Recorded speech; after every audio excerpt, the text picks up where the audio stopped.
ठीक, तो हेडिंग डालिए, देखते हैं आज यहां पे मैग्नेट एंड इलेक्ट्रोमैग्नेट। ठीक है, तो चुंबक और विद्युत चुंबक। तो जैसे कि हम पढ़ते हैं कि इस प्रकार से ये एक चुंबक है, तो चुंबक जो होता है इसको क्या बोलेंगे कि ये क्या है, एक छड़ चुंबक है। तो चुंबक में कितने ध्रुव होते हैं, दो ध्रुव, एक होता है एन और दूसरा होता है एस। तो इन ध्रुवों को क्या बोलते हैं हम, चुंबक के पोल या चुंबक के ध्रुव इसको बोलते हैं। तो यहां पे देखते हैं कि चुंबक में एन ध्रुव से एस ध्रुव की तरफ क्या जाती हैं, चुंबक के बल रेखाएं। तो चुंबक के बल रेखाएं जो हैं ये एन ध्रुव से एस ध्रुव की तरफ जाती हैं, तो इनको हम बोलते हैं चुंबकीय बल रेखाएं। तो चुंबक में चुंबकीय बल रेखाएं कौन से ध्रुव से निकलती हैं, एन ध्रुव से निकलती हैं। किस ध्रुव में प्रवेश करती हैं, एस ध्रुव में प्रवेश करती हैं। तो चुंबक के बाहर, और यदि बोलेगा चुंबक के अंदर, तो चुंबक के अंदर एस ध्रुव से, तो समझ में आ गया। तो यदि बोलेगा चुंबक के बाहर चुंबकीय बल रेखाएं कहां से जाती हैं, एन से एस, चुंबक के अंदर एस से एन की ओर जाती हैं। ठीक है, अब जो ये चुंबकीय बल रेखाएं होती हैं इन्हीं को हम क्या बोलते हैं, चुंबकीय फ्लक्स। चुंबकीय फ्लक्स को हिंदी में क्या बोलते हैं, अभिवाह। तो चुंबकीय फ्लक्स ही क्या कहलाती है, चुंबकीय अभिवाह कहलाती है। तो चुंबकीय बल रेखाएं और चुंबकीय अभिवाह या चुंबकीय फ्लक्स दोनों एक समान होते हैं, और इसको हम किससे दर्शाते हैं, फाई से दर्शाते हैं। तो यहां पे देखेंगे कि जो चुंबकीय फ्लक्स है इसका जो एसआई मात्रक होता है, वो एसआई मात्रक क्या होता है, वेबर। और चुंबकीय फ्लक्स जो है इसका सीजीएस मात्रक जो होता है वो क्या होता है, मैक्सवेल। मैक्सवेल, ठीक है। तो यहां पे एक चुंबकीय बल रेखा का मतलब क्या होता है, एक मैक्सवेल। 10⁸ 10⁸ चुंबकीय बल रेखा का मतलब क्या होता है, एक वेबर। तो वेबर जो है वो एसआई इकाई है, जो कि सीजीएस इकाई से हमेशा बड़ी होती है। एसआई बड़ी होती है, सीजीएस छोटी होती है। ठीक है, तो 10⁸ चुंबक की बल रेखा या 10⁸ मैक्सवेल भी बोल सकते हो आप इसको।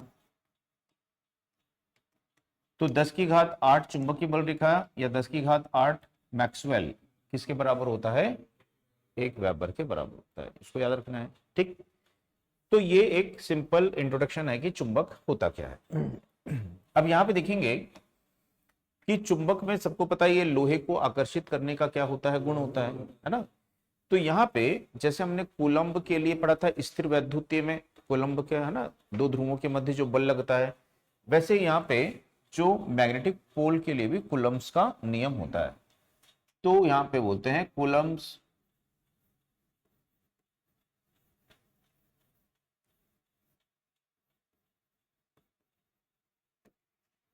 Coulomb's law of magnetic force.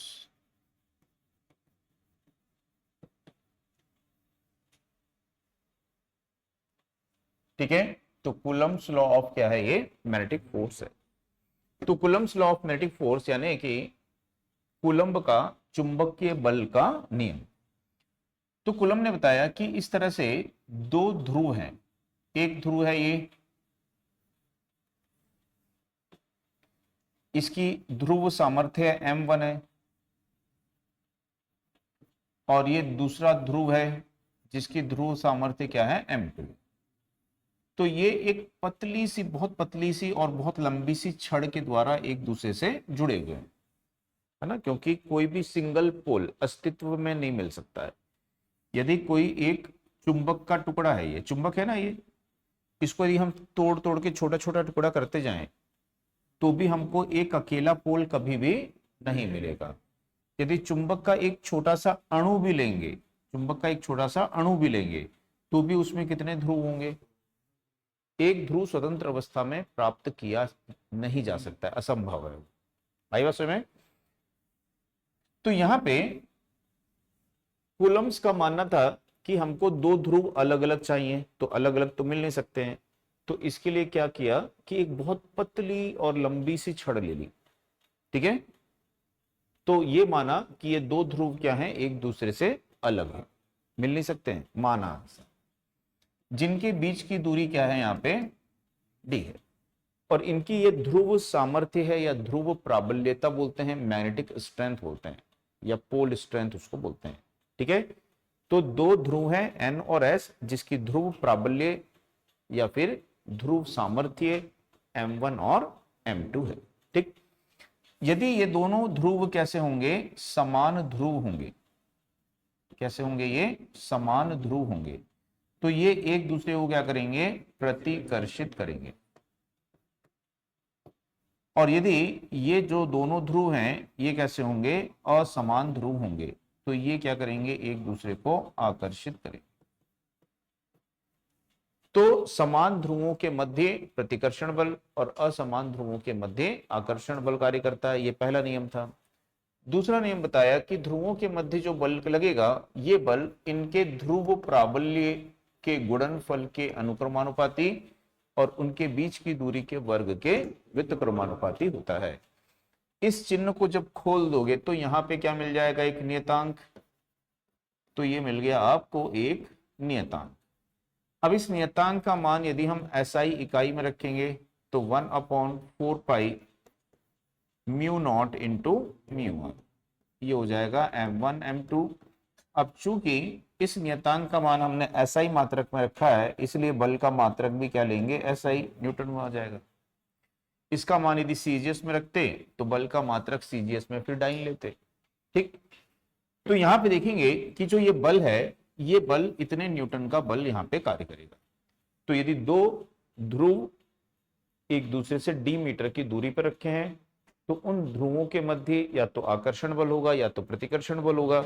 तो वो बल का जो परिमाण है वो उन ध्रुवों के ध्रुव प्राबल्यता के गुणनफल के अनुक्रमानुपाती, उनके बीच की दूरी के वर्ग के व्युत्क्रमानुपाती होता है।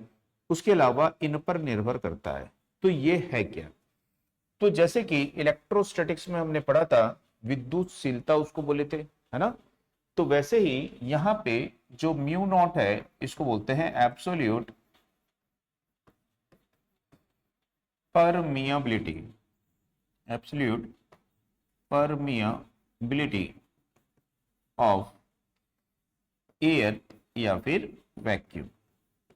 तो ये एयर या वैक्यूम की एब्सोल्यूट परमियाबिलिटी है, यानी कि वायु या निर्वात की निरपेक्ष चुंबकशीलता। तो वायु या निर्वात की निरपेक्ष चुंबकशीलता इसको यहां पे बोलेंगे। अब इसका जो मान होता है वो होता है 4 पाई इंटू 10⁻⁻7 हेनरी प्रति मीटर होता है। तो इसका मान कितना होता है, समझ में आया, 4 पाई इंटू 10⁻⁷ हेनरी प्रति मीटर होता है। अब यदि म्यू आर लिखा हुआ है तो ये होती है रिलेटिव परमियाबिलिटी ऑफ मीडियम, यानी कि माध्यम की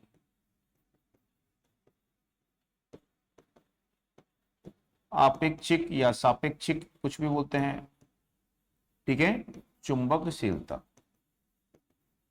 या फिर इसको बोलते हैं पारगम्यता,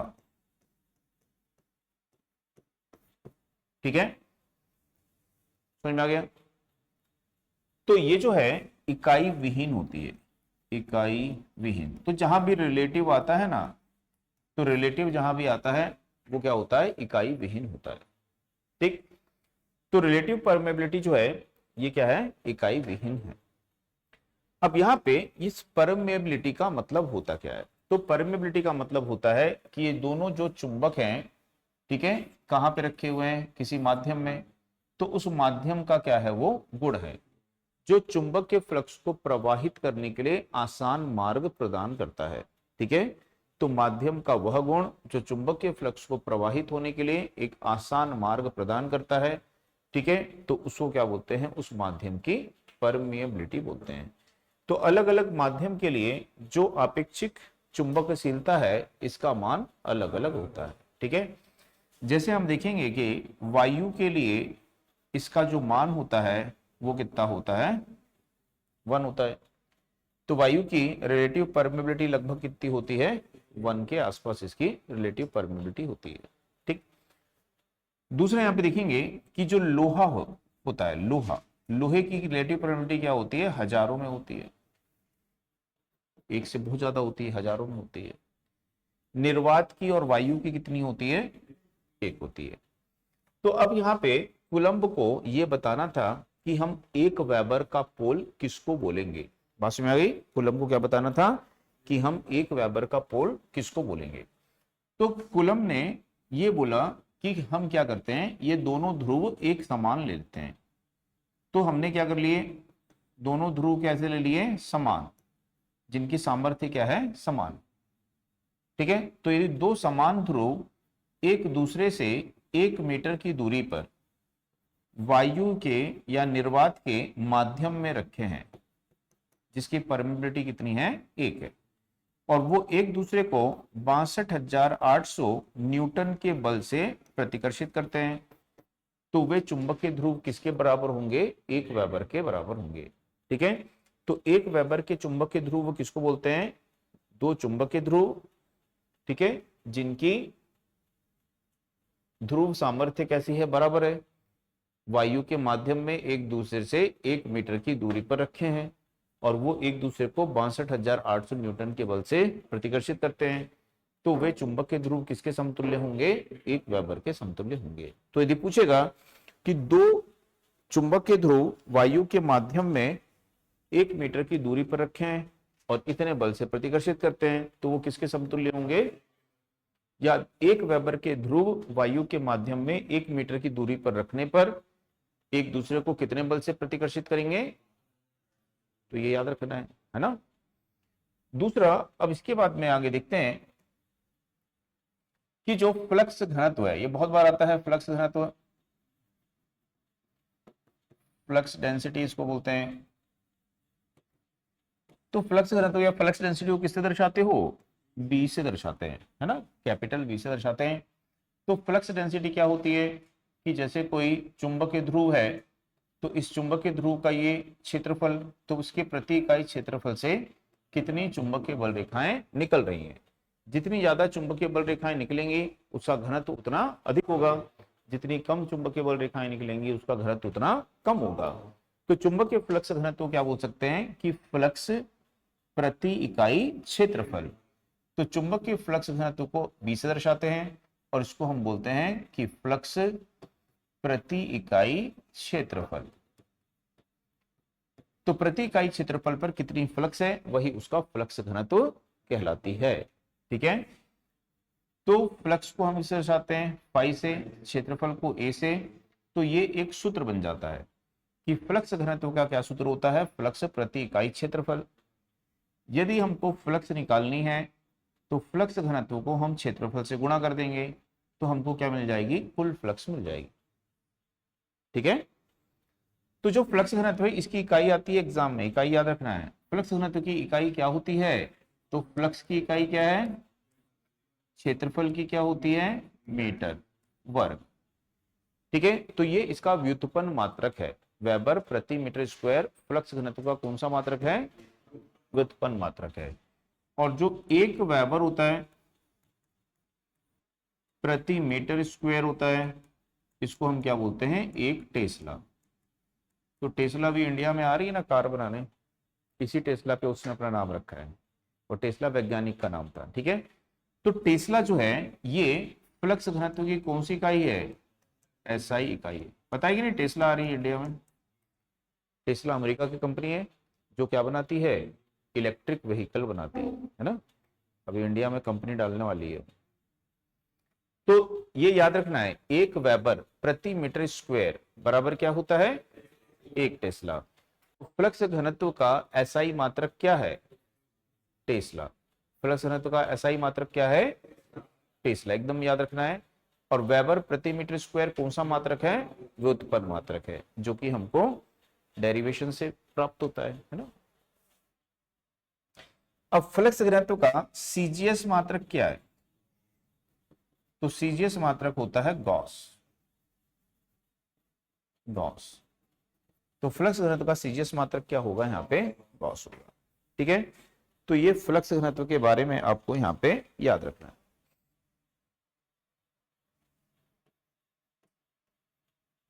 मैग्नेटिक इंटेंसिटी। तो मैग्नेटिक इंटेंसिटी या बोलते हैं मैग्नेटाइजिंग फोर्स।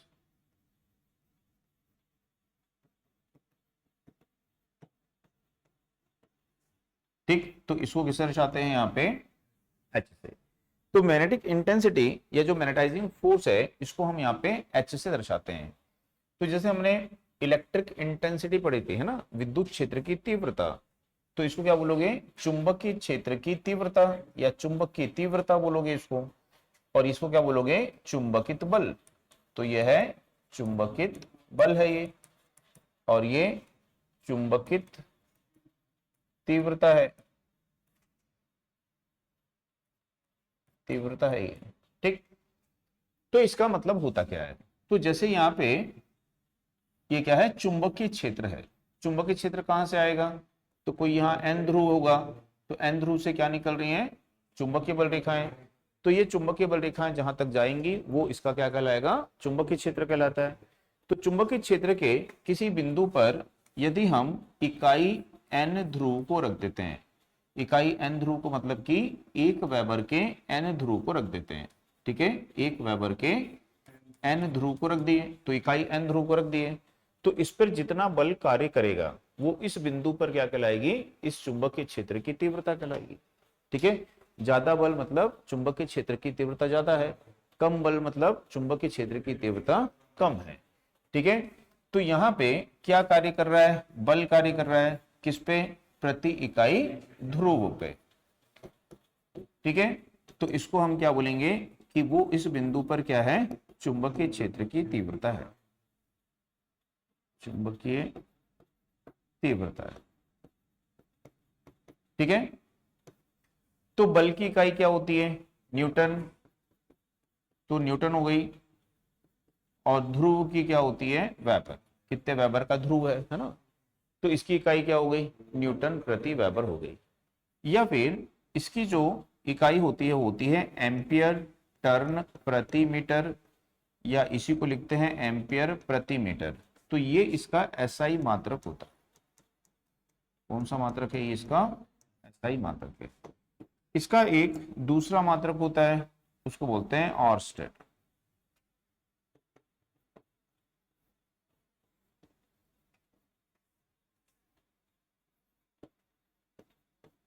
ऑर्स्टेड। तो यहां पे याद रखना है इसके कौन कौन से मात्रक हैं? न्यूटन प्रति मीटर, सॉरी न्यूटन प्रति वेबर, एम्पियर टन प्रति मीटर या एम्पियर प्रति मीटर। तो ये इसके एसआई मात्रक हैं। ठीक है, और ऑर्स्टेड जो है ड, ये ड है। ऑर्स्टेड जो है वो इसका कौन सा मात्रक है? सीजीएस मात्रक है। ठीक है, वैज्ञानिक के नाम पे है। तो समझ में आया? तो ये मात्रक याद रखना है, ये किसके मात्रक है? चुंबकीय क्षेत्र की तीव्रता या चुंबकित बल के मात्रक होते हैं, जिसको हम किससे दर्शाते हैं? एच से दर्शाते हैं। ठीक, अब यहां पर जो परमिएबिलिटी होती है, तो परमिएबिलिटी को क्या बोलते हो? चुंबकशीलता। तो परमिएबिलिटी या चुंबकशीलता जो है वो क्या होता है? तो किसी पदार्थ का वह गुण जो स्वयं से चुंबकीय फ्लक्स को आसानी से प्रवाहित करता है, तो उसकी क्या बोलते हैं? हम चुंबकशीलता बोलते हैं। ठीक है, तो जैसे देखेंगे कि मान लीजिए कि किसी भी पदार्थ की स्वयं की चुंबकशीलता क्या कहलाएगी? उसकी निरपेक्ष चुंबकशीलता। ठीक है, तो किसी भी पदार्थ की स्वयं की चुंबकशीलता क्या कहलाती है? उसकी लोहे की स्वयं की निरपेक्ष वायु की स्वयं की, उसकी निरपेक्ष। ठीक है, तो वायु की निरपेक्ष को हम किससे दर्शाते हैं, अभी लिखे थे म्यू नॉट से। किसी भी दूसरे पदार्थ की यदि निरपेक्ष है तो उसको हम किससे दर्शाते हैं, म्यू से। और पदार्थ की आपेक्षिक को किससे दर्शाते हैं। ठीक है, तो ये वायु की निरपेक्ष है, ये निरपेक्ष चुंबकशीलता है, ये माध्यम, कोई भी माध्यम होगा उसकी निरपेक्ष है ये, और ये क्या है, माध्यम की आपेक्षिक है। तो ये माध्यम की आपेक्षिक, यानी कि एब्सोल्यूट, वायु की एब्सोल्यूट है ये, माध्यम की एब्सोल्यूट है, और ये माध्यम की रिलेटिव परमेबिलिटी है। ठीक, तो यदि किसी भी माध्यम की रिलेटिव निकालनी होती है तो उस माध्यम की निरपेक्ष को हम वायु की निरपेक्ष से क्या करते हैं, तुलना करते हैं।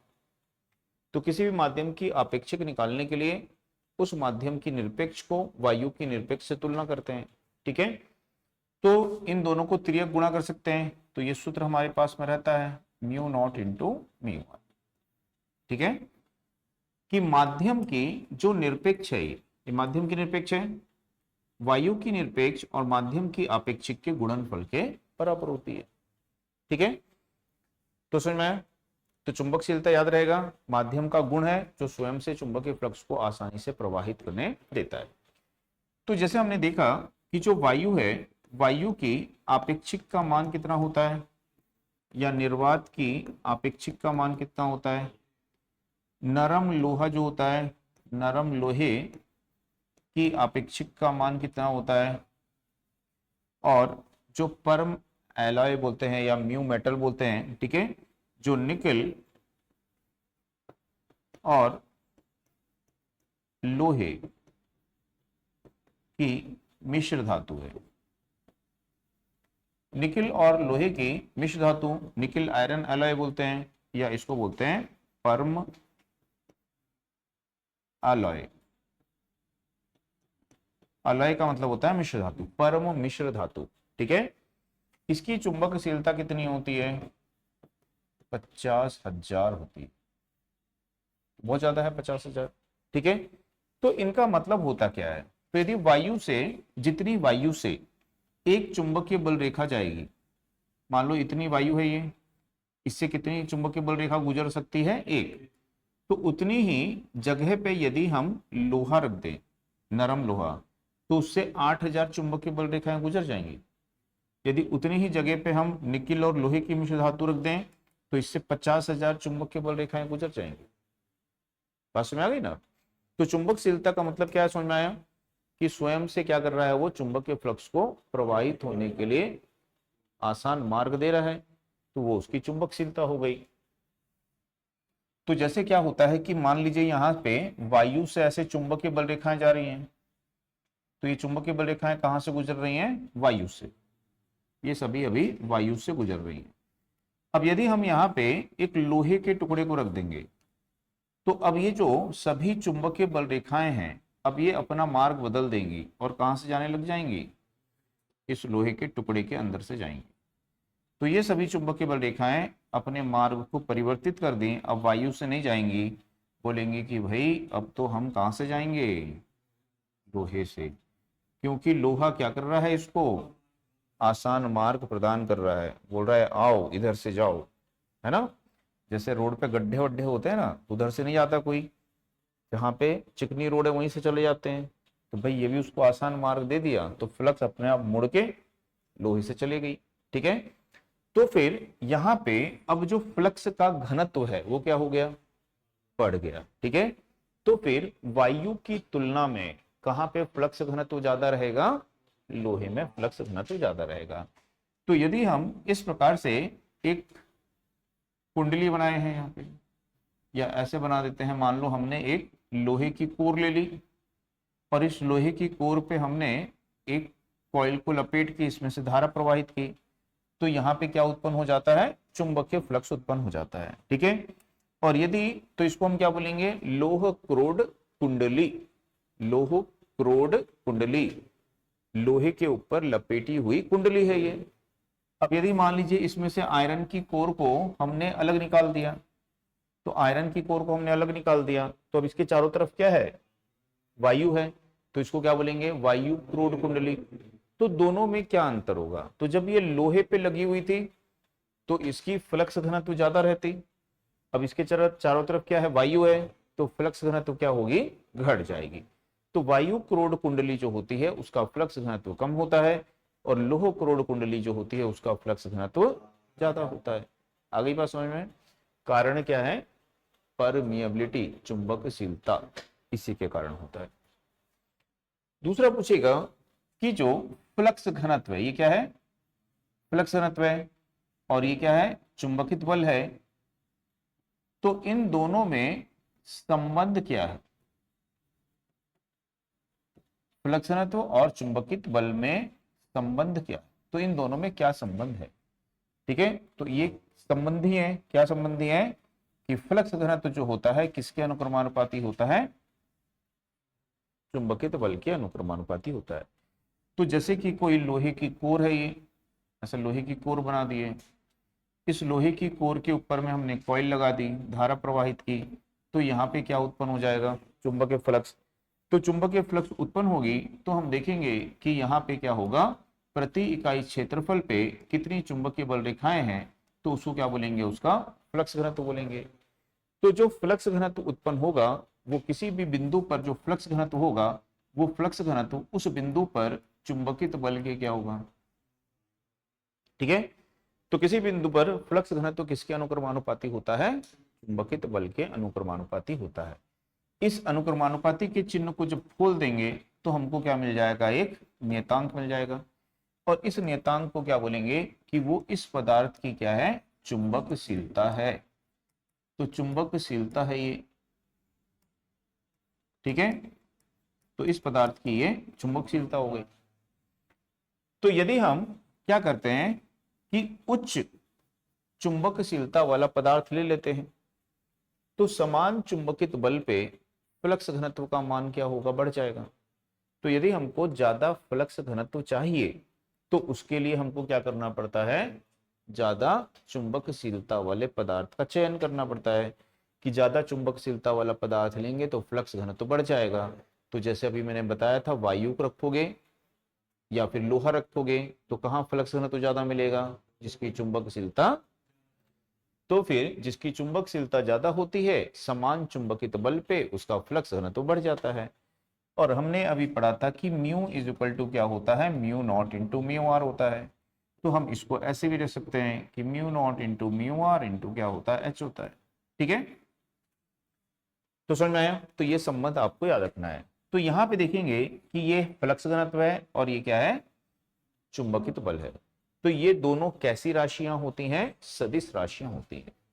ठीक है, तो जैसे विद्युत क्षेत्र की तीव्रता और विद्युतीय फ्लक्स घनत्व था, तो वो भी कैसी राशि थी, सदिश राशि। तो यहाँ पे चुंबकीय फ्लक्स घनत्व और चुंबकीय बल या चुंबकीय क्षेत्र की तीव्रता जो होती है, ये भी कैसी राशि होती हैं, सदिश राशियां होती हैं। तो ये आपको यहाँ पर ध्यान में रखना है। इसके बाद में देखेंगे intensity of magnetization, intensity of magnetization. तो इंटेंसिटी ऑफ मैग्नेटाइजेशन को किससे दर्शाते हैं, यहाँ पे आई से। तो इसको बोलते हैं चुंबकन तीव्रता, हिंदी में क्या बोलते हैं इसको, चुंबकन तीव्रता। तो चुंबकन तीव्रता ये बताती है कि कोई भी चुंबकीय पदार्थ जो है कितनी ज्यादा सामर्थ्य में चुंबकित हो पाएगा। ठीक है, तो यहां पे जैसे कि इस प्रकार से कोई ये लोहा है और इसको हमने क्या किया है, कॉइल लगा दी और इसको क्या दी, धारा, तो ये क्या बनने वाला है, अब चुंबक बनने वाला है। तो इसके प्रति इकाई आयतन में, इसके प्रति इकाई आयतन में जो चुंबक के आघूर्ण है वो कितना होगा। ठीक है, तो magnetic momentum developed per unit volume इसको बोला जाता है, कि इसके एकांक आयतन में कितना चुंबकीय आघूर्ण उत्पन्न होगा, ठीक है, उसको क्या बोलेंगे, इसकी चुंबकन तीव्रता उसको बोलेंगे, ठीक है। तो इसको बोलते हैं एकांक आयतन में उत्पन्न चुंबकीय आघूर्ण, मैग्नेटिक मोमेंटम इसको बोलते हैं। तो चुंबकीय आघूर्ण को यहां पे m से दर्शा रहे हैं, ठीक है, और आयतन को यहाँ पे v से दर्शा रहे हैं। तो चुंबकन क्षेत्र की तीव्रता क्या होती है, चुंबकीय आघूर्ण बटा क्या होता है, प्रति इकाई आयतन। तो प्रति इकाई आयतन में कितना चुंबकीय आघूर्ण उत्पन्न होगा, वो क्या कहलाती है, चुंबकीय क्षेत्र की तीव्रता। यदि इसको और आसान शब्दों में समझना है तो हम बोल सकते हैं कि इसके प्रति इकाई क्षेत्रफल पर, ठीक है, कितने वेबर का पोल बनेगा, कि जो हमने इसको चुंबकित बल दिया यहाँ पे, तो मान लो इसका जो क्षेत्रफल है इसमें 1 वेबर का पोल बना है, या उतने ही क्षेत्रफल में 10 वेबर का पोल बना है। तो यदि 10 वेबर का बन रहा है तो उसकी चुंबकन तीव्रता ज्यादा है, 1 वेबर का बन रहा है तो उसकी चुंबकन तीव्रता क्या है, कम है। तो हम बोल सकते हैं कि प्रति इकाई क्षेत्रफल, प्रति इकाई क्षेत्रफल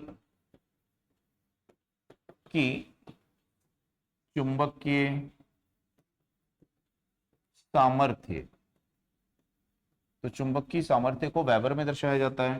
तो हम बोलेंगे कि कितने वेबर का जो पोल है वो यहाँ पे बन रहा है, कितने वेबर का पोल बन रहा है, कहाँ पे, प्रति इकाई क्षेत्रफल पे, ठीक है।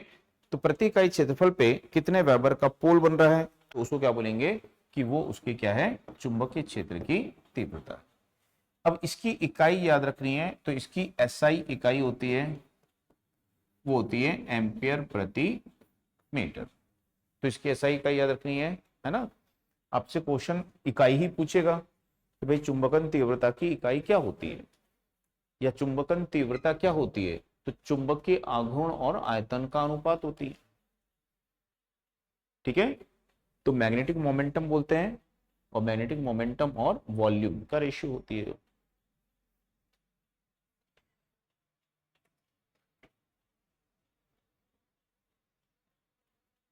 ठीक, इसके बाद में देखेंगे यहाँ पे एक होता है मैग्नेटिक ससेप्टिबिलिटी, उसको बोलते हैं चुंबकन सुग्राहिता।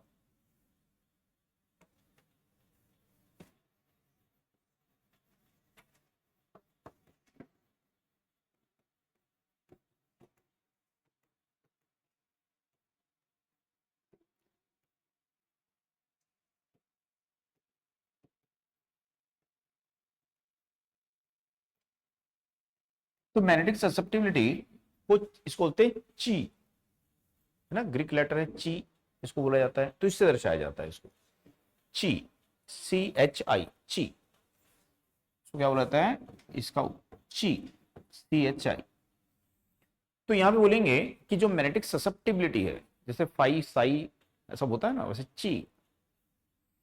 तो मैग्नेटिक ससेप्टिबिलिटी जो है, मैग्नेटिक ससेप्टिबिलिटी क्या बताती है कि कोई पदार्थ जो है, जब आपको उसको चुंबकित बल दे रहे हो, उसको चुंबक बनाने के लिए बल दे रहे हो, तो कितनी आसानी से चुंबकित होगा, ठीक है, कितनी आसानी से वो चुंबक बनेगा, कि ज्यादा तकलीफ होगी बनाने में, है ना। तो उसको क्या बोलेंगे, उसकी मैग्नेटिक ससेप्टिबिलिटी यहां पे बोलेंगे। तो यहाँ पे जो चुंबकन सुग्राहिता होती है, ये अनुपात होता है, किसका अनुपात होता है, कि जो इंटेंसिटी ऑफ मैग्नेटाइजेशन है, यानी चुंबकन तीव्रता है, और जो मैग्नेटाइजिंग फोर्स है, इसका क्या होती है, ये अनुपात होती है, ठीक है।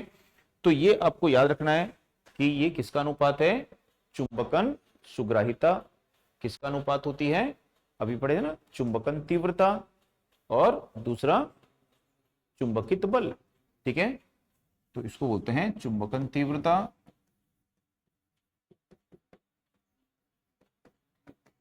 और चुंबकित बल, दोनों का अनुपात होती है। तो यदि हम क्या कर रहे हैं, थोड़ा सा ही चुंबकित बल दे रहे हैं और वो तीव्र चुंबक बन गया है, चुंबक बहुत तीव्र बन गया, थोड़ा सा ही बल दिया और चुंबक बहुत तीव्र चुंबक बन गया, यानी उसकी सामर्थ्य बहुत ज्यादा बढ़ गई थोड़ा सा ही बल देने पे, तो क्या बोलेंगे, उसकी ससेप्टिबिलिटी सुग्राहिता क्या है, ज्यादा है। है ना। तो समझ में आया। तो यहां पे ये क्या होता है, इकाई विहीन होती है। ये कैसी होती है, इकाई विहीन होती है, इसकी कोई इकाई नहीं है, याद रखना है। तो मैग्नेटिक ससेप्टिबिलिटी की कोई भी इकाई यहां पे नहीं होती है। दूसरा, रिलेटिव परमेबिलिटी और ससेप्टिबिलिटी में क्या संबंध होता है यदि पूछेगा, तो परमेबिलिटी किसके बराबर होती है, 1 प्लस ससेप्टिबिलिटी के बराबर होती है। ठीक है, तो मैग्नेटिक परमेबिलिटी बराबर क्या होता है, 1 प्लस मैग्नेटिक ससेप्टिबिलिटी होती है।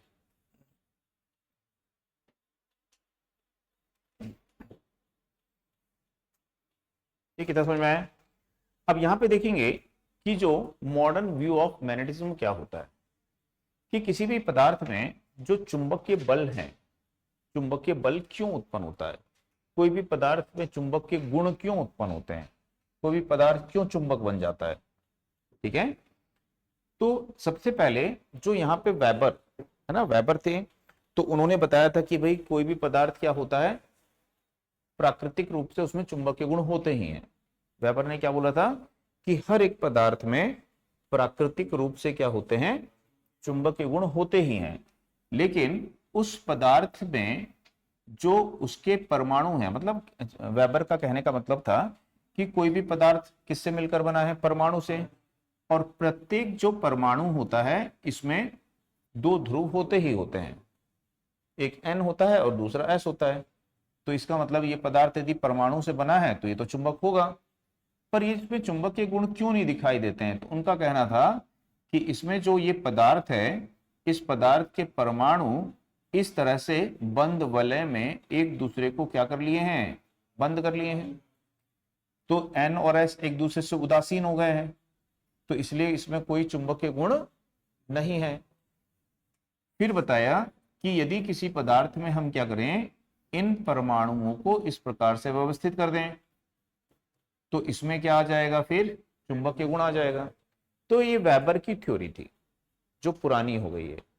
अब आधुनिक जो सिद्धांत है वो क्या बताता है, तो आधुनिक सिद्धांत बताता है कि जो कोई भी परमाणु होता है, उस परमाणु के नाभिक में क्या होता है, प्रोटॉन, न्यूट्रॉन और क्या होते हैं, इलेक्ट्रॉन होते हैं।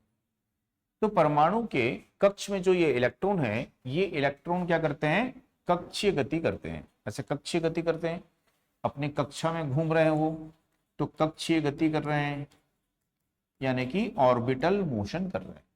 ठीक है, तो इलेक्ट्रॉन जो है ऑर्बिटल मोशन कर रहे हैं। अभी ये कक्षीय गति के साथ साथ इस प्रकार से यदि स्पिनिंग मोशन भी करने लग जाएं,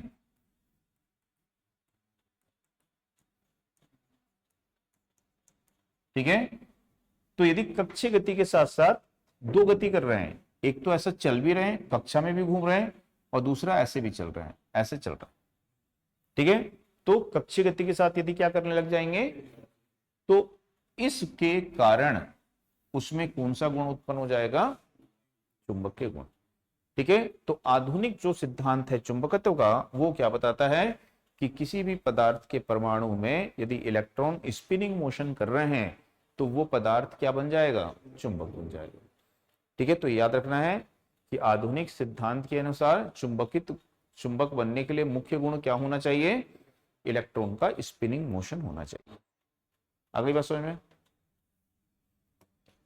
इसके बाद में जो विद्युत धारा होती है, विद्युत धारा के क्या होते हैं, विभिन्न प्रभाव होते हैं। तो विद्युत धारा का हम कौन कौन सा प्रभाव देते हैं, तो विद्युत धारा का हम ऊष्मीय प्रभाव देखते हैं, विद्युत धारा का हम प्रकाशीय प्रभाव देखते हैं। तो अलग अलग प्रभाव विद्युत धारा के होते हैं। ठीक है, तो उसी तरह से विद्युत धारा का क्या होता है, चुंबकीय प्रभाव भी होता है। तो विद्युत धारा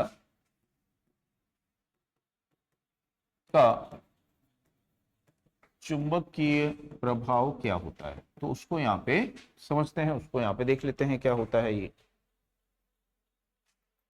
ठीक है, तो ये प्रभाव क्या बताता है, चुंबकीय प्रभाव का मतलब क्या होता है कि जैसे मान लीजिए कोई एक चालक तार है यहाँ, तो जैसे मान लीजिए यहाँ पे इस प्रकार से कोई एक ये चालक तार है, और इस चालक तार से क्या करते हैं हम, यहाँ पे धारा को प्रवाहित करते हैं। तो जब किसी चालक तार से धारा प्रवाहित होती है तो उस चालक तार के चारों ओर इस तरह से यहाँ पे चुंबकीय क्षेत्र उत्पन्न हो जाता है। ठीक है, तो विद्युत धारा के चुंबकीय प्रभाव का मतलब क्या है कि जब किसी भी चालक तार से धारा प्रवाहित होती है तो उस चालक तार के चारों ओर क्या उत्पन्न हो जाएगा, चुंबकीय क्षेत्र। इस चुंबकीय क्षेत्र का जो परिमाण होगा, मतलब कि चुंबकीय क्षेत्र कितना स्ट्रॉन्ग बनेगा, कितना ज्यादा सामर्थ्यवान होगा, तो वो किस पर निर्भर करेगा, इसमें प्रवाहित धारा के परिमाण पर निर्भर करेगा। यदि धारा 1 एम्पियर है और यदि धारा 10 एम्पियर है तो जितनी ज्यादा धारा होगी उतना ज्यादा मजबूत चुंबकीय क्षेत्र बनेगा। तो चुंबकीय क्षेत्र का परिमाण किसके अनुक्रमानुपाती होता है, प्रवाहित धारा के अनुक्रमानुपातित होता है।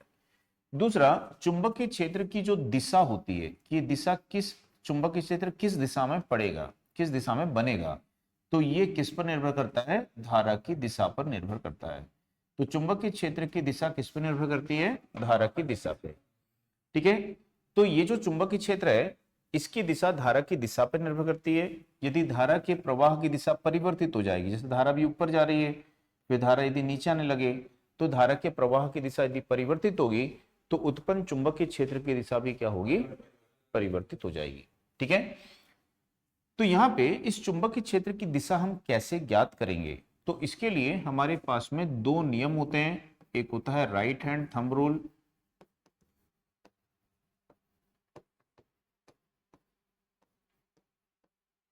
और दूसरा होता है कॉर्क स्क्रू रूल यानी नियम। तो राइट हैंड को क्या बोलोगे, दाएं हाथ के अंगूठे का नियम, थंब रूल। ठीक है, राइट हैंड थंब रूल, तो इसी को राइट हैंड थंब रूल की जगह ampere right hand thumb rule भी बोल देता है ना।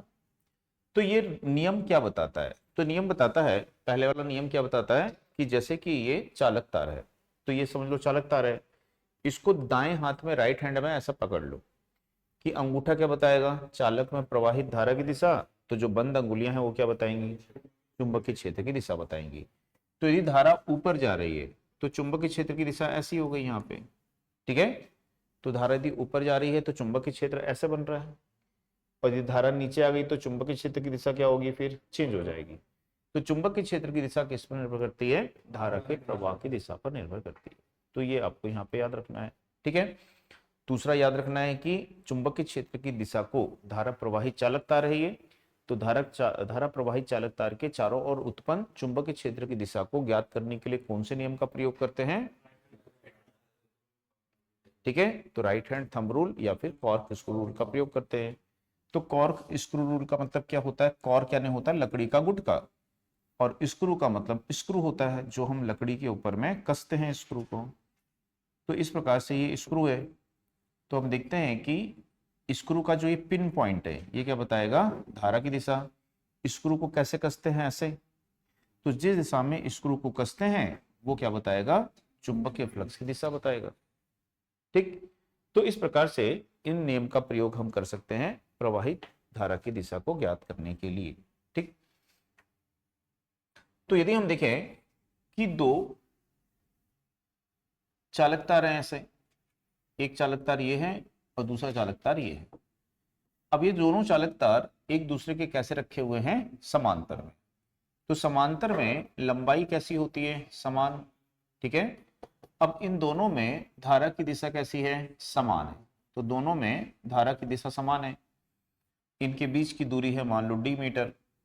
तो इनके चारों ओर जो चुंबकीय क्षेत्र उत्पन्न होगा उसकी दिशा भी कैसी होगी, समान होगी। तो समान होगी तो यदि ये यहाँ n बनाएगा, यहाँ s बनाएगा, तो ये भी यहाँ n और यहाँ s बनाएगा। तो ये दोनों ध्रुव कैसे हो गए, तो असमान ध्रुवों के मध्य कौन सा बल कार्य करता है, तो यहाँ पे कौन सा बल कार्य करेगा, आकर्षण बल कार्य करेगा। तो यदि बोलता है कि दो चालक तार हैं, समान दिशा में धारा प्रवाहित कर रहे हैं, तो उन चालक तारों के मध्य कौन सा बल कार्य करेगा, आकर्षण बल। अब यदि चालक तार जो हैं विपरीत दिशा में धारा प्रवाहित कर रहे हैं, एक ऊपर प्रवाहित कर रहा है और दूसरा नीचे प्रवाहित कर रहा है, तो चुंबकीय क्षेत्र की जो दिशा है वो क्या हो जाएगी, अब यहाँ पे चेंज हो जाएगी। इसमें ऐसे बन रहा है तो इसमें उसके उल्टा बन जाएगा ऐसा। ठीक है, तो इसमें चुंबकीय क्षेत्र ऐसा है तो इसमें ऐसा नहीं बनेगा, उसके विपरीत बनेगा, क्योंकि धारा की दिशा क्या हो गई है, बदल गई। को ऐसे बनाना पड़ेगा, धारा की दिशा क्या हो गई है, बदल गई। आई बात समझ में। तो यदि यहाँ पे ये n बना रहा है, यहाँ s बना रहा है, तो ये यहाँ पे क्या बनाएगा, s, यहाँ n बनाएगा। तो ये दोनों कैसे हो गए अब, तो इनके मध्य अब कौन सा बल कार्य करेगा, प्रतिकर्षण बल। तो समझ में आ गया। समान दिशा में धारा प्रवाहित होती है दो चालक तारों में, तो उनके मध्य आकर्षण बल, और दो चालक तार यदि समांतर में है और विपरीत दिशा में धारा प्रवाहित होती है तो अब ये जो बल लगेगा या तो आकर्षण होगा या प्रतिकर्षण होगा, तो इसकी गणना कैसे करेंगे, तो इसके लिए सूत्र है। तो इस सूत्र से क्या कर सकते हो आप, इस बल की गणना कर सकते हो। ठीक है, तो इससे सूत्र से जो बल आएगा वो किस में आएगा, आपके पास में न्यूटन में। तो I1 I2 दोनों धाराएं हो गई, I1 I2 क्या हो गई, दोनों चालक तार की धारा, उसका मान आपको रखना है किसमें, एम्पियर में। L क्या हो गई, चालक की लंबाई, तो लंबाई कैसे लेंगे, मीटर में लेंगे। तो मीटर में तो लेंगे, ठीक है, इकाई हो गई उसकी। तो जैसे मान लो ये चालक तार जो है, एक चालक तार ये है और दूसरा चालक तार ये है, पास में आ गई, एक बड़ा है एक छोटा है, ऐसा ही। इसकी जो लंबाई है वो है 10 मीटर और इसकी जो लंबाई है वो है 15 मीटर। तो कौन सी लंबाई रखेंगे भाई, यहाँ पे 10 मीटर रखेंगे। कौन सी लंबाई रखेंगे, क्योंकि बल तो यहीं पे काम करेगा, इसके बाहर कोई बल कार्य करेगा क्या, नहीं करेगा। ठीक है, तो इसकी लंबाई है 10, इसकी लंबाई है 5, तो लंबाई सिर्फ एक बार लेनी है, और वो किसकी लंबाई लोगे, जो छोटे वाली तार की लंबाई। आगे बात में, तो कितना रखोगे यहाँ पे 10, और दोनों के बीच की जो दूरी है इस दूरी को किस में रखोगे, मीटर में। ठीक है, तो इसको भी आप यहाँ पे मीटर में रखोगे। तो इस तरह से उसको हल कर लोगे। यदि इसमें से न्यूमेरिकल आता है तो बोलता है कि दो चालक तार, ठीक है, इतनी इतनी धारा प्रवाहित कर रहे हैं, उनकी लंबाई इतनी है, उनके बीच की दूरी इतनी है, तो बल कितने न्यूटन का होगा, तो आप निकाल सकते हो। अगली बात समझ में।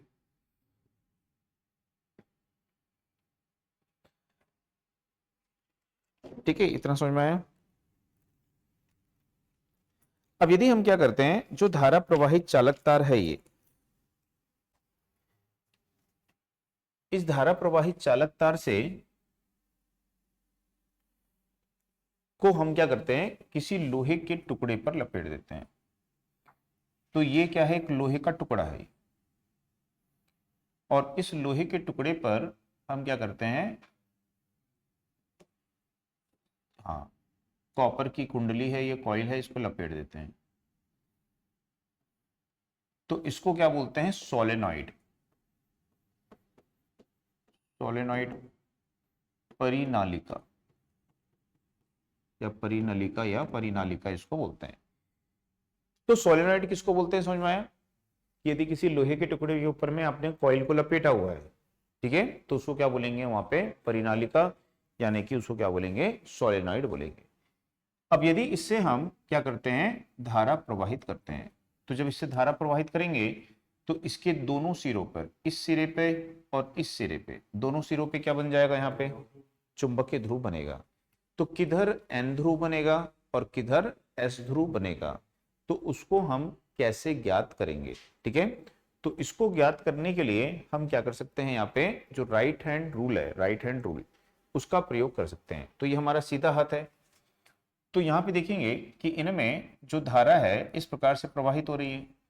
तो अपने दाएं हाथ को इसके ऊपर पे इस प्रकार से रखिए कि अंगुलियां क्या बताएंगी आपको, धारा की दिशा। तो अंगूठा क्या बताएगा, एन पोल की दिशा को बताएगा। तो इधर एन है तो इधर एस बन जाएगा। ठीक है, तो किसी धारा प्रवाहित परिनालिका के दोनों सिरों पर जो चुंबकीय ध्रुव बनते हैं, इन चुंबकीय ध्रुवों की ध्रुवता को ज्ञात करने के लिए कौन से नियम का प्रयोग किया हमने अभी, तो राइट हैंड, तो क्या बोलेंगे उसको, राइट हैंड रूल। तो राइट हैंड रूल का प्रयोग किया। तो ये राइट हैंड रूल में जो अंगुलियां हैं और अंगूठा है ये, ठीक है, तो मान लो ये आपका अंगूठा हो गया और ये आपकी अंगुलियां हो गई। तो आपकी जो अंगुलियां हैं वो अंगुलियां क्या बताएंगी यहाँ पे, तो अंगुलियां जो है वो आपको धारा की दिशा बताएंगी और अंगूठा क्या बताएगा, एन पोल की दिशा को बताएगा। आई बात समझ में। दूसरा एक होता है एंड रूल, उसको बोलते हैं। ठीक, तो यहाँ पे एक दूसरा होता है एंड रूल। तो यहाँ पे जो राइट हैंड रूल है इसी को हेलिक्स का नियम भी बोलते हैं, हेलिक्स का नियम, इसको क्या बोलते हैं, हेलिक्स का नियम। दूसरा एक होता है एंड रूल। तो एंड रूल का मतलब होता है सिरे का नियम, सिरे का नियम। तो एंड रूल या सिरे का नियम का मतलब क्या होता है कि जैसे यहाँ पे जो धारा प्रवाहित हो रही है वो धारा कैसी प्रवाहित हो रही दिखाई दे रही है हमको, क्लॉकवाइज। जैसे जो कॉइल है, कुंडली है कोई, और उसमें हमको धारा एक तो घड़ी की दिशा में, ठीक है, कैसी दिखाई दे रही है, घड़ी की दिशा में दिखाई दे रही है, यानी कि क्लॉकवाइज दिखाई दे रही है। या फिर जो धारा की दिशा है वो कैसी दिखाई दे रही है, यहाँ पे एंटी क्लॉकवाइज दिखाई दे रही है, यानी कि घड़ी के विपरीत है। तो घड़ी की दिशा को क्या बोलते हैं, दक्षिणावर्त, और घड़ी के विपरीत को क्या बोलते हैं, वामावर्त। ठीक, तो यदि घड़ी के दिशा में दिखाई दे रही है तो यहाँ पे जो पोल बनेगा वो कैसा पोल बनेगा आपका, यहाँ पे एस पोल बनेगा। ठीक है, और यदि घड़ी के विपरीत दिशा में दिखाई दे रही है तो यहाँ पे क्या बनेगा, एक एन पोल बनेगा। तो ये किसका नियम होता है, यहाँ पे एंड का रूल होता है। ठीक है, तो यहाँ पे हम देखेंगे ना, ऐसे हाथ रख सकते हो आप, ऐसे हाथ रखोगे तो यदि घड़ी के दिशा में जा रही है तो फिर इधर क्या बनेगा, एन, तो इधर क्या बनना चाहिए, एस पोल बनना चाहिए। इसको हाथ को हम ऐसे लेके आ गए तो हमारी अंगुली क्या बता रही है, धारा की दिशा, तो धारा ऐसे जा रही है तो इधर क्या बनेगा, एन पोल बनेगा। ठीक है, तो यदि घड़ी के विपरीत दिशा में धारा प्रवाहित हो रही है किसी कुंडली में, किसी सोलेनॉइड में, तो धारा की दिशा में, धारा की जो दिशा है घड़ी के विपरीत है तो एन पोल बनेगा उस सिरे पे, और दूसरे यदि धारा की दिशा घड़ी की दिशा में है तो क्या बनेगा, वहां पे एस पोल बनेगा। ठीक है, तो पूछेगा आपको, ऐसा पूछ सकता है कि यदि किसी कुंडली में धारा के प्रवाह की दिशा घड़ी की दिशा में है, घड़ी के घूमने की दिशा में है, तो उस सिरे पर कौन सा पोल बनेगा, है ना, ऐसे करके पूछ सकता है। या पूछ सकता है कि किसी धारा प्रवाहित परिनालिका सोलेनॉइड, है ना, के सिरों पर बनने वाले ध्रुवों की ध्रुवता को ज्ञात करने के लिए कौन से नियम का प्रयोग करते हैं। तो दो नियम है, एंड रूल और राइट हैंड रूल या हेलिक्स का रूल इसको बोलते हैं। ठीक है, तो इन दोनों नियम का प्रयोग यहां पे करेंगे।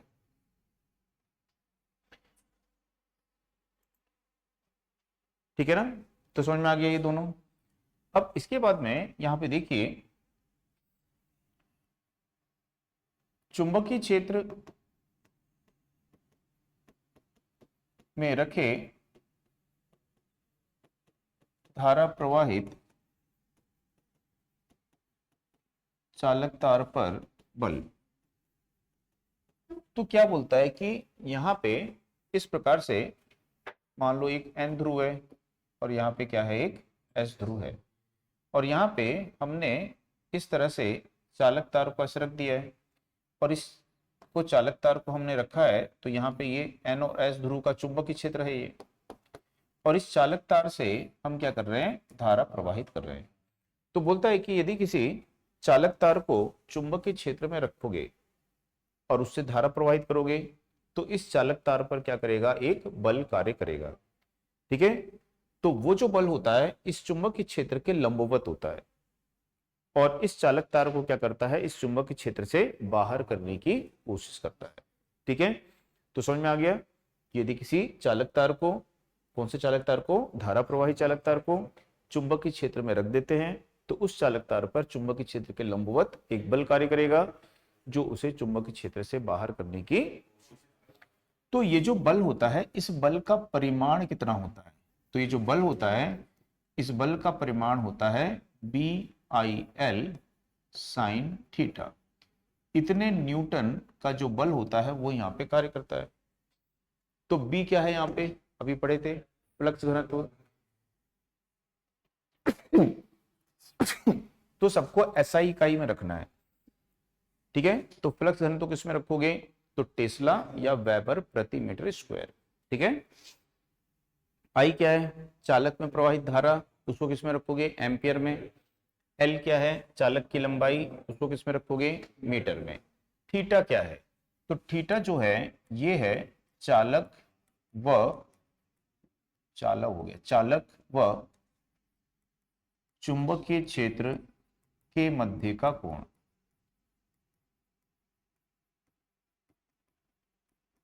ठीक, तो चालक और चुंबकीय क्षेत्र के मध्य का कोण है।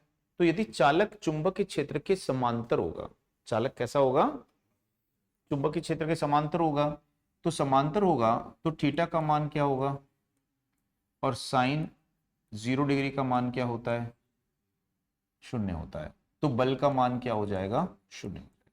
ठीक है।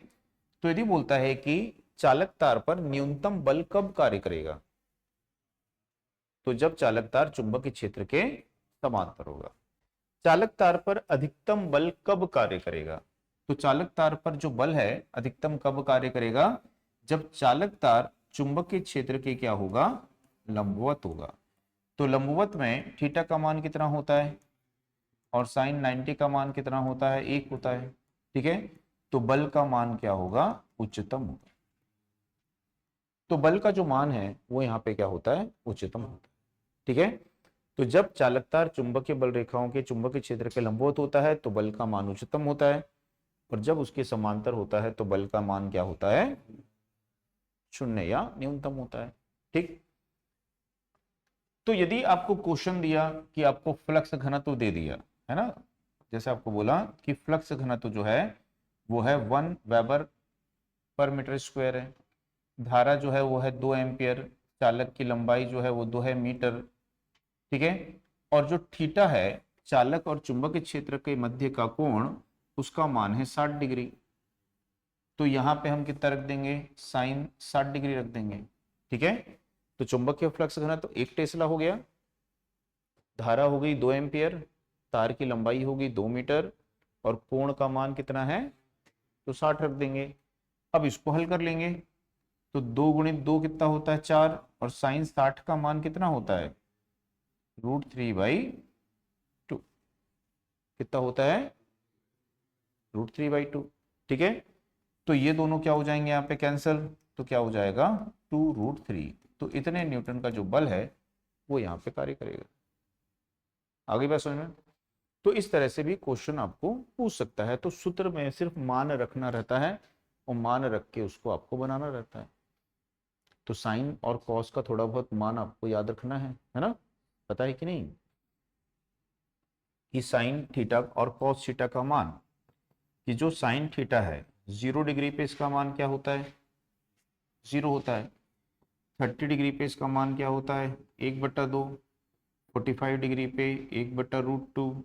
60 डिग्री पे √3/2, और 90 डिग्री पे सबसे ज्यादा होता है 1। इसका उल्टा कर दोगे तो क्या हो जाएगा, कॉस हो जाएगा।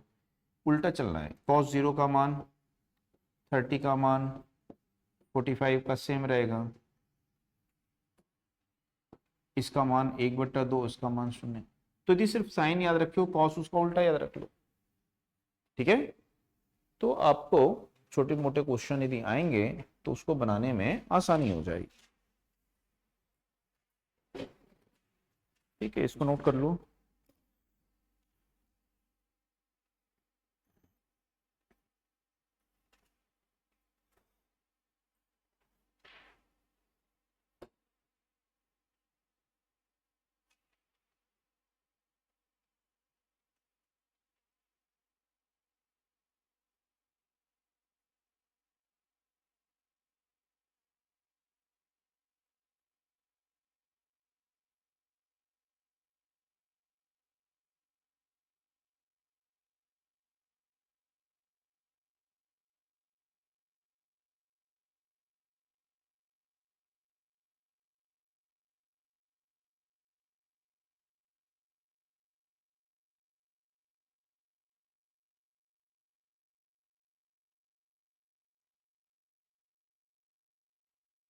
हो गया।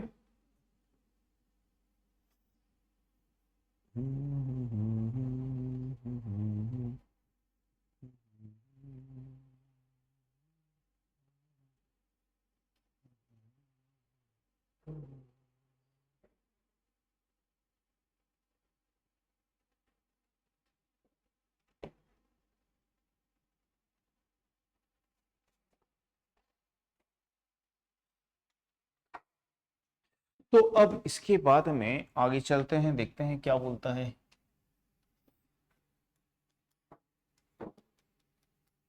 तो इसके बाद में नेक्स्ट देखते हैं टॉपिक,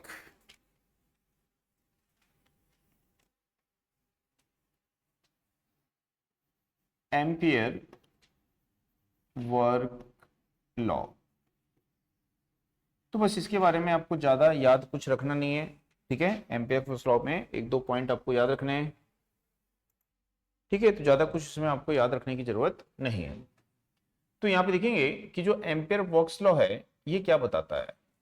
ये बताता है कि जैसे बहुत सारे चालक तार ऐसे रखे हुए हैं, यहाँ पे ऐसे बहुत सारे से चालक तार हैं, और इन सभी से क्या प्रवाहित हो रही है, धारा। तो इनके चारों तरफ क्या उत्पन्न हो जाएगा, चुंबकीय क्षेत्र उत्पन्न हो जाएगा। तो चुंबकीय क्षेत्र उत्पन्न हो जाए तो हमको क्या करना है, कोई एक पथ ले लेना है, कोई एक ऐसा मार्ग ले लेना है, बंद, ऐसे बंद मार्ग, क्लोज पथ। तो बोलता है कि धारा प्रवाहित एन चालक तार है, तो एन चालक तार से आई एम्पियर की धारा प्रवाहित हो रही है।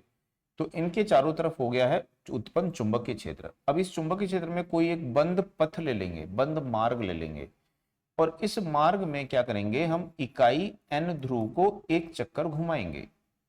तो जो इकाई एन ध्रुव को जब हम एक चक्कर घुमाएंगे तो ये जो चुंबकीय क्षेत्र है उस चुंबकीय क्षेत्र के विपरीत घुमा रहे हैं। तो यदि किसी के विपरीत घुमाओगे तो आपको बल लगाना पड़ेगा। तो उसको घुमाने के लिए जो हमको बल लगाना पड़ेगा, तो वो बल कितना लगाना पड़ेगा, तो इस बिंदु पर जो चुंबकित बल होगा उसके विपरीत हमको बल लगाना पड़ेगा, ठीक है। तो ये बताता है कि यहाँ पे यदि कोई एक एन चालक तार से आई एम्पियर की धारा प्रवाहित होती है तो उसके चारों तरफ उत्पन्न चुंबक क्षेत्र में किसी एक बंद पथ में यदि हम इकाई एन ध्रुव को घुमाते हैं तो उस ध्रुव को घुमाने के लिए कितना कार्य करना पड़ेगा। तो वो जो कार्य यहाँ पे करना पड़ता है वो कार्य किसके बराबर होता है, यहाँ पे जो इसमें चालक तारों की संख्या है और उसमें प्रवाहित धारा है। तो इसके गुणनफल के बराबर हमको क्या करना पड़ता है, यहाँ पे कार्य करना पड़ता है। तो इसकी कार्य की हम गणना कैसे करेंगे, तो इसके लिए हम क्या करते हैं, इंटीग्रल करते हैं इसका। तो क्लोज पाथ का इंटीग्रेशन करते हैं। तो यहाँ पे हम देखते हैं कि हम जो मैग्नेटाइजिंग फोर्स होता है हर एक बिंदु पे क्या है, चुंबकित बल है। तो कुल चुंबकित बल लगाना है तो इसके लिए इस पूरे पथ का हम क्या करते हैं, इंटीग्रेशन करते हैं। और इंटीग्रेशन के लिए इसका एक स्मॉल एलिमेंट ले लेते हैं ds, ठीक है।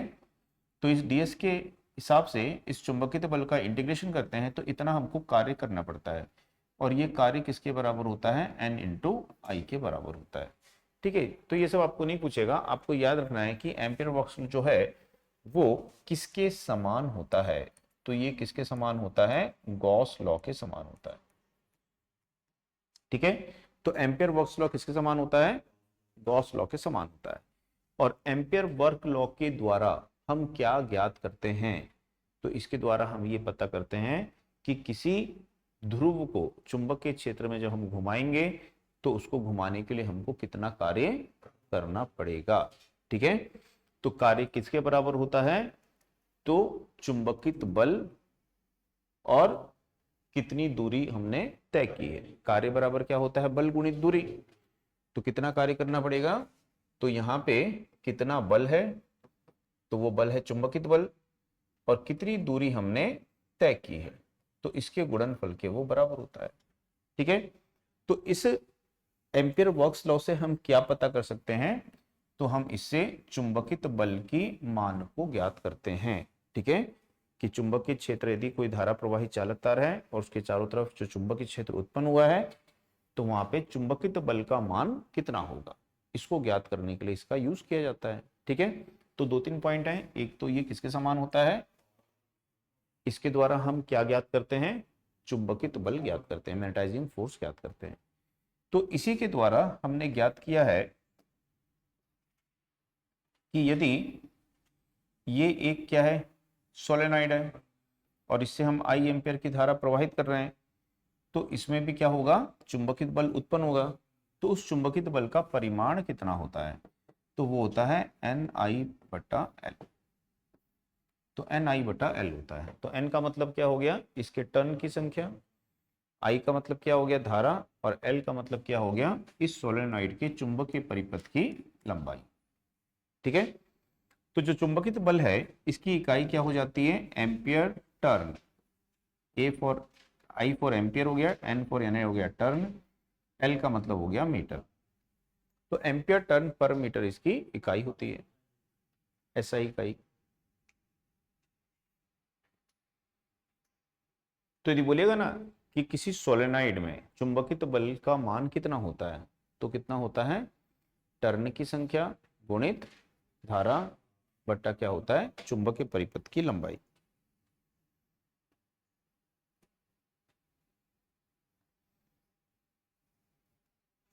तो इसके बराबर ये चुंबकित बल का मान होता है किसमें, सोलेनॉइड में।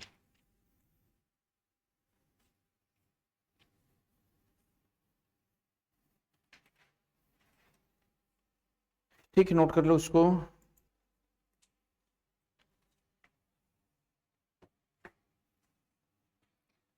ठीक, यदि बोलेगा bio Savart law, bio Savart law किसके समान होता है ये, तो ये कूलॉम्ब के नियम के समान होता है। तो ये याद रखना है, बायो सेवर्ट लॉ किसके समान होता है, कूलॉम्ब के नियम के समान होता है। इसके द्वारा हम क्या ज्ञात करते हैं, तो किसी एक धारा प्रवाहित छोटे से तार के द्वारा, तो धारा प्रवाहित तार के एक छोटे से अवयव के द्वारा किसी बिंदु पर कितना चुंबकीय क्षेत्र होगा उसको ज्ञात करने के लिए इसका प्रयोग करते हैं। ठीक है, कि कोई जैसे एक चालक तार है ऐसे, और ये धारा प्रवाहित हो रही है इससे, तो इस चालक तार का एक छोटा सा एलिमेंट लेंगे ऐसे, और इस एलिमेंट के द्वारा किसी बिंदु पर कितना चुंबकीय क्षेत्र होगा इसको ज्ञात करने के लिए इसका प्रयोग करते हैं। ठीक है, तो इनके बीच की दूरी है r, और इनका ये कोण क्या है, थीटा है। तो चुंबकीय क्षेत्र जो यहाँ पे बनेगा वो किस पे निर्भर करेगा, किसके अनुक्रमानुपाती होगा, इसमें प्रवाहित धारा पे निर्भर करेगा कि इसमें प्रवाहित धारा का मान कितना है, और ये जो छोटा सा तत्व लिए हैं इसकी लंबाई कितनी है उस पर निर्भर करेगा। ठीक है, इन दोनों के बीच का जो कोण है इस कोण के ज्या मान पर निर्भर करेगा, और इनके बीच की जो दूरी है दूरी के वर्ग के क्या होगा, व्युत्क्रमानुपाती होगा। यही बायो सेवर्ट लॉ होता है। ठीक है, समझ में आया। तो यहाँ पे इस बायो सेवर्ट लॉ के द्वारा हम क्या ज्ञात कर सकते हैं, यहाँ पे तो चुंबकीय क्षेत्र या चुंबकीय फ्लक्स घनत्व किसी एक बिंदु पर ज्ञात कर सकते हैं, जिसकी इकाई क्या होती है, वेबर प्रति मीटर स्क्वायर होती है। ठीक, तो बहुत कम चांस है इसके आने के, फिर भी ध्यान में रखना किसके समान होता है, तो कूलॉम्ब के नियम के ये समान यहाँ पे होता है। इसके बाद में देखते हैं कि चुंबकीय परिपथ जो होता है, चुंबकीय परिपथ का क्या मतलब होता है, चुंबकीय परिपथ हम किसको बोलते हैं। ठीक है, ठीक है ना। तो मैग्नेटिक सर्किट देखते हैं यहाँ पे। तो मैग्नेटिक सर्किट का मतलब क्या होता है, चुंबकीय परिपथ।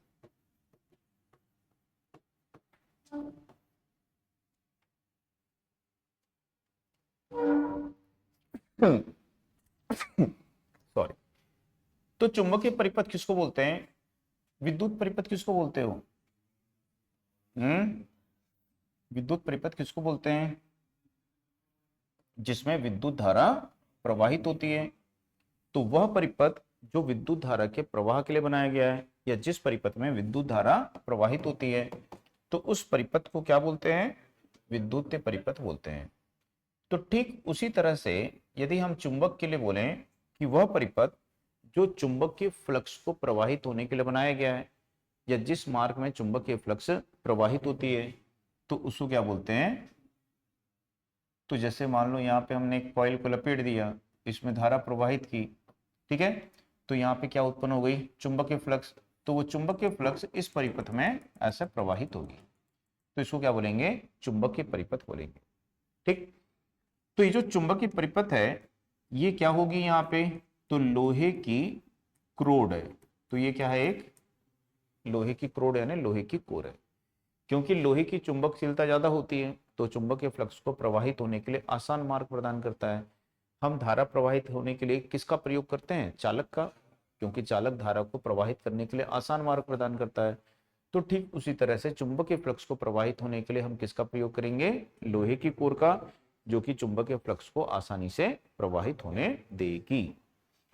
ठीक, तो चुंबकीय परिपथ सिंपल है, जो चुंबकीय फ्लक्स को प्रवाहित होने देता है उसको क्या बोलते हैं हम, चुंबकीय परिपथ, या जिस परिपथ में चुंबकीय फ्लक्स प्रवाहित होती है उस परिपथ को क्या बोलते हैं हम, चुंबकीय परिपथ बोलते हैं। ठीक, अब यहां पे जैसे देखिए क्या होता है कि ये विद्युत परिपथ है आपका, तो इस परिपथ में धारा प्रवाहित होती है, इस परिपथ में फ्लक्स प्रवाहित होती है। तो धारा कैसे प्रवाहित होती है, तो धारा को प्रवाहित होने के लिए क्या देना पड़ता है इसको, यानी विद्युत वाहक बल देना पड़ता है कि नहीं। तो ठीक उसी तरह से चुंबकीय फ्लक्स परिपथ में चुंबकीय फ्लक्स कैसे प्रवाहित होगी, तो इसको प्रवाहित करने के लिए क्या देना पड़ेगा, चुंबकीय वाहक बल, यानी कि मैग्नेटोमोटिव फोर्स, एमएमएफ बोलते हैं इंग्लिश में। ठीक है, तो चुंबकीय वाहक बल मैग्नेटोमोटिव फोर्स का मतलब क्या है, जिसके कारण चुंबकीय परिपथ में चुंबकीय फ्लक्स प्रवाहित होती है। ठीक है, तो यहां पे देखेंगे कि जो ये एमएमएफ होता है, इस एमएमएफ को हम किसके बराबर मानते हैं, तो ये एमएमएफ किसके बराबर होता है, तो ये जो कॉइल लपेटे हो इसके टर्न की संख्या और इसमें प्रवाहित धारा। तो ये जो है ये है कुंडली के टर्न की संख्या है ये, और जो आई है वो क्या है, प्रवाहित धारा है। तो इनके गुणनफल के क्या होता है, ये अनुक्रमानुपाती होता है। समझ में आया, तो इनके गुणनफल के यहाँ पे अनुक्रमानुपाती ये होता है। और इस एमएमएफ के कारण ही क्या उत्पन्न होती है, फ्लक्स। तो यदि हम बोलेंगे कि फ्लक्स जो है वो किसके अनुक्रमानुपाती होती है, तो फ्लक्स हमेशा एमएमएफ की क्या होती है, अनुक्रमानुपाती होती है। ठीक है, तो एमएमएफ की इकाई क्या है, इसका मात्रक क्या है, तो इसका मात्रक क्या हो जाएगा, एम्पियर टर्न। तो इसको बोलते हैं एम्पियर टर्न, शॉर्ट में लिखते हैं एटी, एम्पियर टर्न। तो समझ में आ गया, एमएमएफ मतलब वह बल जिसके कारण चुंबकीय परिपथ में फ्लक्स प्रवाहित होती है। ठीक, और एमएमएफ की इकाई होती है एम्पियर टर्न, और एमएमएफ के कारण ही फ्लक्स उत्पन्न होती है। तो फ्लक्स जो है किसके अनुक्रमानुपाती होती है, एम्पियर टर्न यानी एमएमएफ के अनुक्रमानुपाती होती है। ठीक, तो ये तो समझ गए, जैसे ईएमएफ होती है वैसे ही वहां पे एमएमएफ होती है। अब जब ये धारा प्रवाहित करती है तो धारा के प्रवाह का विरोध कौन करता है, तो वैसे ही यहां पे भी क्या प्रवाहित हो रही है, फ्लक्स। तो फ्लक्स के प्रवाह का जो विरोध करेगा उसको क्या बोलेंगे, इस परिपथ का प्रतिष्ठंभ, यानी कि रिलक्टेंस इसको बोलते हैं। तो ज्यादातर इसको एस से दर्शाया जाता है, रिलक्टेंस को, प्रतिष्ठंभ को। तो रिलक्टेंस या प्रतिष्ठंभ का मतलब समझ में आया, ये चुंबकीय परिपथ का क्या है, प्रतिरोध है, रेजिस्टेंस है, जो कि चुंबकीय फ्लक्स के प्रवाह का विरोध करता है। ठीक है, तो उसको उस परिपथ का रिलक्टेंस बोलते हैं। अब जो ये रिलक्टेंस होता है, इस रिलक्टेंस का मात्रक क्या होता है, तो इसका जो मात्रक है रिलक्टेंस का उसको बोलेंगे 1/हेनरी, यानी कि इनवर्स हेनरी बोलेंगे। या फिर इसका जो दूसरा मात्रक होता है उसको बोलते हैं एम्पियर टर्न प्रति वेबर। तो 1/हेनरी यानी इनवर्स हेनरी, विलोम हेनरी, व्युत्क्रम हेनरी, या फिर क्या बोलेंगे, एम्पियर टर्न प्रति वेबर, इसका मात्रक यहाँ पे होता है प्रतिष्ठंभ का। समझ में आया, इसका सूत्र क्या होता है, तो इसका सूत्र होता है L बटा A mu naught into mu r. तो ये इसका यहाँ पे सूत्र होता है। तो जैसा सूत्र प्रतिरोध का होता है, क्या लिखते हो, L बटा ए रो, ऐसे लिखते हो ना, रो इंटू क्या होता है L बटा ए। तो वैसे ही यहां पे क्या हो गया, L बटा ए और क्या हो गया म्यू नॉट इंटू क्या होगा म्यू आर हो गया। ठीक है, समझ में आया। तो ये प्रतिष्ठंभ का क्या हो गया यहाँ पे सूत्र हो गया, और ये इसका हो गया मात्रक। तो समझ में आया इतना सबको। ठीक है, तो इसको थोड़ा सा करेक्ट कर लीजिए इसको। इसका सूत्र क्या है, L बटा A mu naught into mu r, ये नीचे रहेगा, mu naught into mu r, ये क्या रहेगा नीचे रहेगा। मैंने उल्ट ऊपर लिख दिया था इसको, है ना। तो ध्यान से रखिए, ध्यान रखिएगा कि यहाँ पे जो प्रतिष्ठंभ का सूत्र है वो क्या होगा, L बटा A mu naught into mu r. तो यहाँ पे ये ऊपर रहता है और यहाँ पे ये क्या रहता है, नीचे रहता है। ठीक है, बाकी सूत्र ये दोनों सेम है, ये दोनों सेम है, बस यहाँ पे रो ऊपर होता है, यहाँ पे म्यू नॉट म्यू आर क्या होता है, नीचे होता है। ठीक है, तो यहाँ पे यदि देखेंगे कि ये क्या है, चुंबकशीलता, परमिएबिलिटी। यदि चुंबकशीलता ज्यादा होगी तो प्रतिष्ठंभ क्या रहेगा, कम रहेगा। तो चुंबकशीलता का मान अधिक होने पे प्रतिष्ठंभ का मान क्या रहता है, वहां पे कम रहता है। ठीक है, अब ये जो प्रतिष्ठंभ होता है, रिलक्टेंस होता है, ये किस पर निर्भर करता है, फ्लक्स घनत्व पे निर्भर करता है। फ्लक्स घनत्व बढ़ने पर रिलक्टेंस बढ़ता है और फ्लक्स घनत्व घटने पर रिलक्टेंस घटता है। तो रिलक्टेंस जो है, प्रतिष्ठंभ जो है, वो किस पर निर्भर करता है, फ्लक्स घनत्व पे। फ्लक्स घनत्व यदि बढ़ेगा तो प्रतिष्ठंभ बढ़ेगा, फ्लक्स घनत्व घटेगा तो प्रतिष्ठंभ क्या होगा, घटेगा। ठीक है, अब यहां पे ना इनकी तुलना करने के लिए आपको बोलेगा कि चुंबकीय परिपथ और विद्युत परिपथ में क्या समानता है। तो वो समानता आपको यहां पे याद रखनी है। तो जैसे हम देखेंगे कि ये विद्युत परिपथ है और दूसरा यहां पे है चुंबकीय परिपथ। तो इस विद्युत परिपथ में और चुंबकीय परिपथ में दोनों में क्या समानता यहां पे होती है। तो जैसे विद्युत परिपथ में क्या प्रवाहित होती है, धारा। चुंबकीय परिपथ में क्या प्रवाहित होती है, फ्लक्स। चुंबकीय परिपथ में हम क्या, विद्युत परिपथ में हम क्या देते हैं, ईएमएफ। चुंबकीय परिपथ में क्या देते हैं, एम। विद्युत परिपथ में क्या होता है, प्रतिरोध, और चुंबकीय परिपथ में क्या होता है, प्रतिष्ठंभ, यानी कि रिलक्टेंस। यहां पे हम धारा की गणना कैसे करते हैं, तो ईएमएफ बटा क्या लिखते हैं, प्रतिरोध, ऐसे करते हैं ना। तो वैसे ही यहाँ पे फ्लक्स की गणना कैसे करोगे, तो एमएमएफ बटा क्या लिखोगे, प्रतिष्ठंभ। तो इससे हम फ्लक्स की गणना यहाँ पे कर सकते हैं। दूसरा यहाँ पे देखेंगे कि जो प्रतिरोध होता है, इस प्रतिरोध की क्या होती है, प्रतिरोधकता होती है। वैसे प्रतिष्ठंभ की क्या होती है, प्रतिष्ठंभता होती है, यानी कि ये होता है रिलक्टेंस और इस रिलक्टेंस की होती है रिलक्टिविटी। ठीक है, अब जैसे कि यहां पे एक होता है चालकता, चालकता को क्या बोलते हो, कंडक्टेंस। तो वैसे ही यहां पे होती है, उसको बोलते हैं परमियंस, परमियंस को बोलते हैं प्रविष्यता।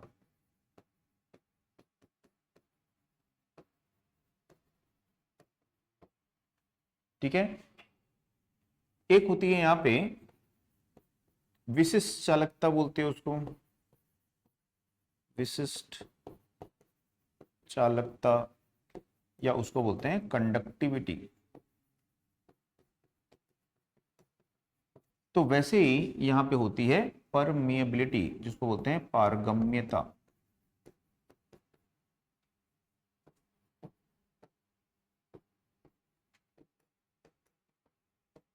ठीक है, तो जैसे हम देखते हैं यहाँ पे जो चालकता होती है ये किसका उल्टा होती है, प्रतिरोध का। तो वैसे ही यहाँ पे जो प्रविष्यता है यानी कि परमियंस है ये प्रतिष्ठंभ यानी कि रिलक्टेंस का उल्टा होता है।